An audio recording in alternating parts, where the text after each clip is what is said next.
दादा कितना दिन के बाद हमर मजनुआ हमर के फोन करके बोलैले बा मिले खातिर आए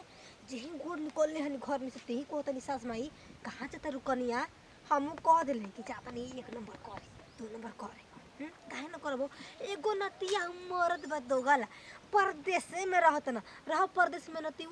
जब कहले गइल बना परदेश में रहब तो कोई ना कोई मुंह मरबे करेला घरे रहेला बोली फोन करते तो फोन उनका फोन बताओ तते मरंदर नतिया पहले का प्यार हो कैसे छोड़ देबा आ एगो ननद बिया रानी कुंवार हो बिया सवतिया जना तक एकदम सीसीटीवी कैमरा हमर पे बंद के एकदम छोपले रहती है केरो जाता नहीं हे जे गरु हो जे गरु जाइम नहीं आए फतार रखत ई पचपच गो कहत लेकिन यार वर तू चाहता लेकिन कोनो के पतो रे के घर में के मिलहू आइल बानी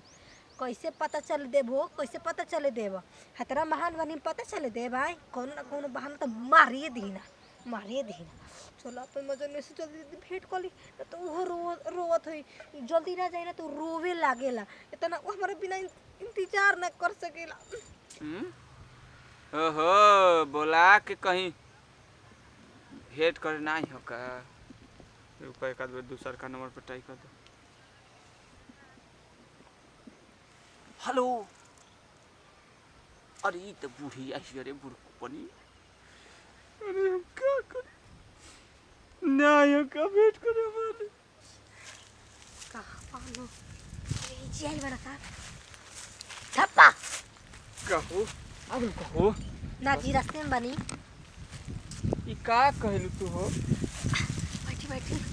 कितना रो दोबारा आ गइल बनी जी पहले से है क्या करी खाना नहीं खाता नहीं तो काहे खाना खाते रही बताओ अबे क्या की 1 घंटा हो गया तू बोला का नो से पूछे कहां करूं कह दनी है जे नानी का बात नानी गाँव हे भगवान जी के करा घरे लेल बनी पूछले में सही बतिया पूछना सुना के करा घरे बतैले तारे घर बता दनी अब के कर घर जे कर घर जानता वो कर ना बताई का आई कहो का जी कहो तार दोबारा आग बोल पहले लो खात ना लो का खात रहनी जी खाना में हमरा खाता आजकल के का गुल हमारे दही में लगते नहीं के हां चला ना ताके दवाई भी तब करा दे नहीं बर नहीं सुना चल चलो एगो बात सुन तो तुम खुश हो जीबू काची हैं का केहू के लिया के नहीं खुना एकदम साफा खत्म है कार जी अपने सास ननद के बहका के एल बनी घर है कि जाता नहीं हम 1-2 नंबर करे हैं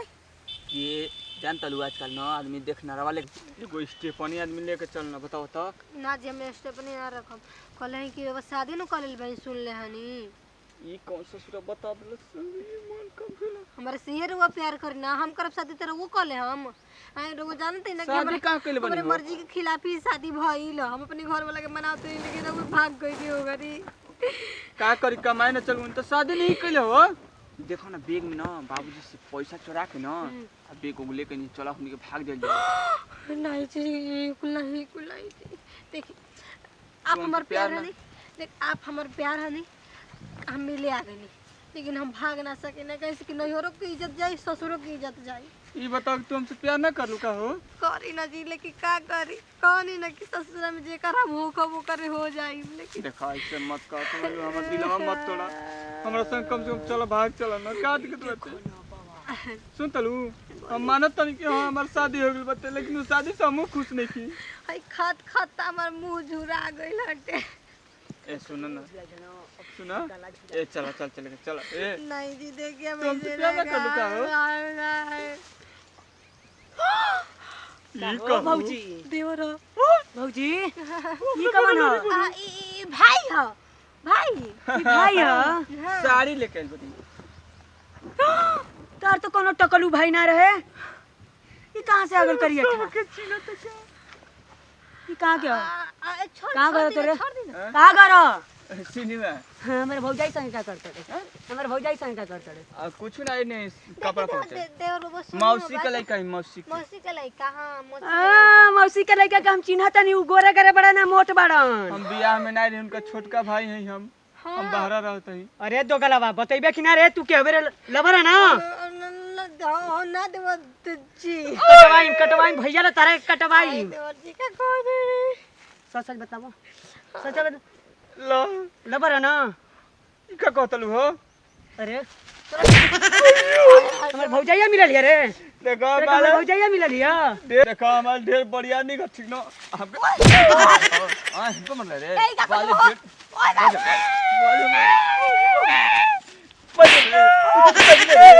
जा तो यो कर जा बात बज रे ढेर बढ़िया रे तू जा जा तो बबे न तीसी ना बोलम तोरा चल कहिए मत ना ना ना जा तनी हो तू साढ़ बड़े मरवा डालू ना बड़ी रहो ताकत दिखात रही कि हमरा से बड़ी यार कोई नहीं के मार देले रहती तो हमारा से आसमान तो क्यों नहीं के हमारे पलान मर ले रहती तो का होई रही हम मर्द नहीं के तोरा से निमन था हमर मर्द चलो ना पीटा बाबा तन कुचवाइम को हम एक गो बात जी ना हमर कितना अच्छा रहो देवर जी चली ना चली रहो खाना बना के खिया ना तू टपलू इसके तनी वही तो ढोकले ना बढ़िया लगत हो भौजी तारा चारा बाबे ओह